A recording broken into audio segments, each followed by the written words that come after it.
So I woke up with one goal today, and that is to traverse the bridge.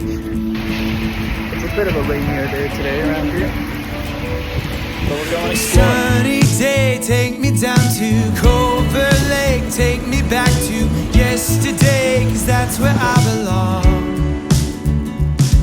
On a rainy day, take me to that old cafe, we'll watch the teardrops drip away with everything we've known. Well, I definitely took the long way to get here, but this view is just amazing. And the rain's not too bad. It's like a light drizzle right now, so, I say light, but I'm getting absolutely drenched, but we're almost at our place. Alright, we finally made it to a cafe, and it's like right next to the river. So I got some lunch, and now I'm gonna work here for the next few hours, so it's nice.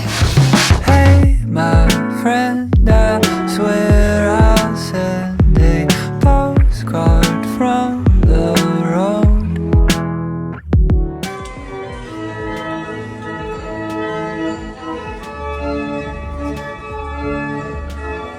Alright, it's still pretty rainy out here, but it's drizzling now, so it's not terrible. But I worked for a few hours, so I'm gonna start heading back. In between the hardest things, it's all there ever was. This is a lot more stairs than I was anticipating.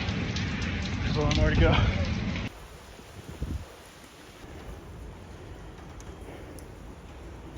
I didn't even show you, but this is a third flight of stairs. This was a mistake. I should have taken the tram. What kind of things have led me to these decisions I've made? Where did I go wrong? 'Cause I know how to write a song.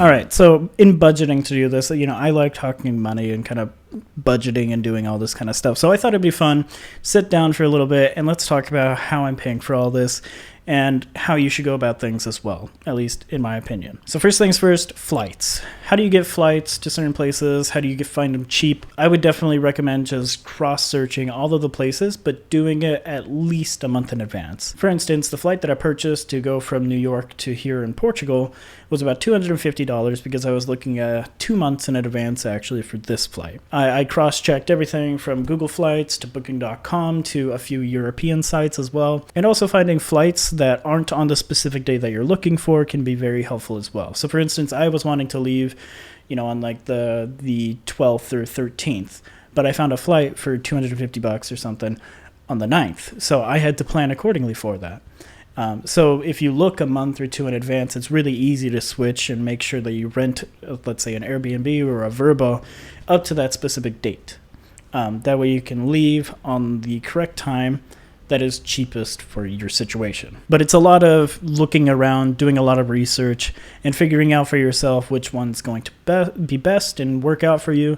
But planning in advance will definitely help you find those best deals. So there you go. Now you've flown to the correct place. Where do you stay? So this is a question of finances, right? So let's say, for instance, someone in that certain country. Then it becomes fairly easy to basically talk to them. Maybe you can stay a few nights there. Maybe stay a couple weeks or something like that. Then rent could be potentially free. But if you don't know anyone in the country, then you can look into some certain options. One of those options being booking in bulk. So if you're going to find an Airbnb, booking in bulk for staying for a month is going to be a lot cheaper than finding a place for a week here, a week there, a week here, a week there, all within the same country. You might want to put money towards that if you like exploring around, but that's all dependent on your budget. If you're trying to do it for the cheapest possible way, like I did, finding this place for it was around $30 a night, it's pretty easy to find these kinds of places, especially if you are also lenient on the dates. Sometimes you want a specific date and a specific end date, but a lot of times those deals aren't going to be the best deals that you can find. So maybe staying a night at another place, for a bit more expense, could make it overall cheaper. So looking into dates like that is very important. But these are all like the price zones that you're looking for, and it's all dependent entirely on your budget. For instance, I think the lower tier budget is $0 to $40 a day. Then you can find a pretty good place for, let's say, $25 to $30 a night. And then you have the rest for food and other necessities that you need. That's how I like to budget things, thinking of everything as a per day expense. It makes it a lot easier in the end to budget accordingly and making sure that you're staying in budget on the daily. For instance, that is my budget. I'm trying to stick within $45 to $50 a day. So that allows me $10 to $15 of food. The rest of it is other expenses such as running my business, potentially going to, a co-working space if I wanted to, stuff like that. Another thing that you can do to kind of save on expenses, it's dependent on the city, but booking close to places that you can just walk around and get to any place that you need to be. For instance, grocery store, it's like a block away. Cafe that I can work at, another block away. Co-working space, maybe 3 blocks away. It's all very central. And therefore, I don't have to pay for Uber. I don't really have to pay for anything to just get around town. And of course, if you have a ballin' budget, which I would say is probably closer to $80 a day and up, then you can totally just figure out good apartments, good places, eat out every day, do all that kind of stuff. Or you can spend more on experiences and roaming around there, getting tours. It's all really dependent on what you find as a necessity as you travel. For me, my necessities are pretty simple. I just want a good place to sleep and a good place to eat and a good place to work. And if I can find those 3 things in an area, then it's golden. But again, I think people see what I'm doing and they're wondering, how expensive is this? Is it doable?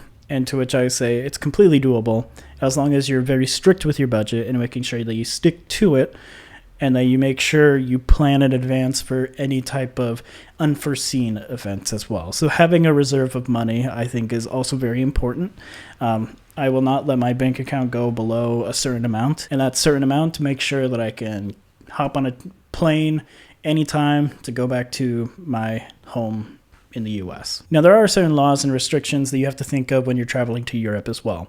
For instance, if you're staying in the EU anywhere, so this can be France, Spain, Portugal, Sweden, a bunch of these other places that are inside of the EU, it's called the Schengen zone. And so if you're anywhere inside of this Schengen zone, you can only stay there for 90 days in a 180-day period just using your US passport. So what that means is you could stay 1 month here in Portugal and then hop over to a different country for another month and then come back to the EU country, for example, or go back to France or something like that. You can stay there for another month, and then you've got to hop up to the UK because they're no longer part of the Schengen zone. So they get their own thing, which is 6 months in a year that you can stay there. And then you can also hop over to Bulgaria and other countries like that. So a lot of hopping around. You might or might not like this, but it's good to plan accordingly if you are thinking about it. There are also stuff with visas. For instance, next month I'm going to Bahrain, so I'm going to have to get a visa in order to go there,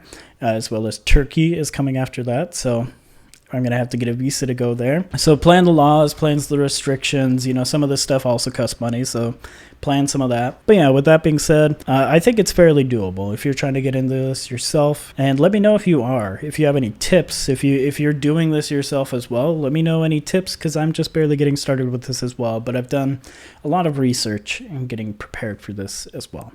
So with that being said, I'll see you in the next one. Bye. Hey, my friend, I swear